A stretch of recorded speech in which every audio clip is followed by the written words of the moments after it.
Hello, Cho. Let's say the given question. The question says 3 moles of monoatomic gas having adiabatic index denoted with gamma as 5 by 3 is mixed with 2 moles of diatomic gas having gamma as 7 by 5. The value of adiabatic component gamma for the mixture is option A 1.35, option B 1.52, option C 1.40, option D 1.75. So for this question, the key concept we will be using is a concept of mixture of gas, and in that we have already studied कि हम उसमें अलग अलग चीज़ें that is internal energy of mixture, degree of freedom of mixture we can calculate.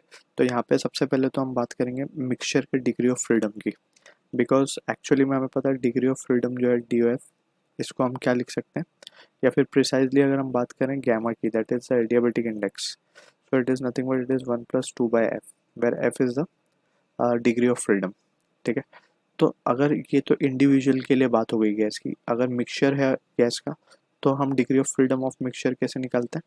It is simply the formula m1f1 plus n2f2 divided by n1 plus n2 and so on. ठीक है ना, अभी फिलहाल यहाँ पे दो गैस है तो हमने n1 n2 लिया है जस्ट। ठीक, अब यहाँ पे हम वैल्यू सब्सटीट्यूट कर देंगे। फर्स्ट के लिए है 3 मोल्स, अब यहाँ पे मोनोएटॉमिक है तो degree of freedom will be 3, plus diatomic के लिए डिग्री ऑफ फ्रीडम 5 होता है एंड n2 इज 2, तो 2 into 5 divided by n1 plus n2 3 plus 2, तो ये आ जाएगा हमारे पास 19/5। ठीक है, फर्दर मोर अगर हम देखें अब डायरेक्टली ये फॉर्मूला हम लगा सकते हैं, एडियाबेटिक इंडेक्स ऑफ मिक्सचर और adiabatic exponent of mixture that will be equals to 1+2/f of mixture. So ये हो जाएगा हमारे पास 1+2 into 5/19 and that comes out to be 29/19 and this value will be 1.52. So this is the answer for the question जो कि match होगा option B के साथ। So I hope you understood the solution. All the best.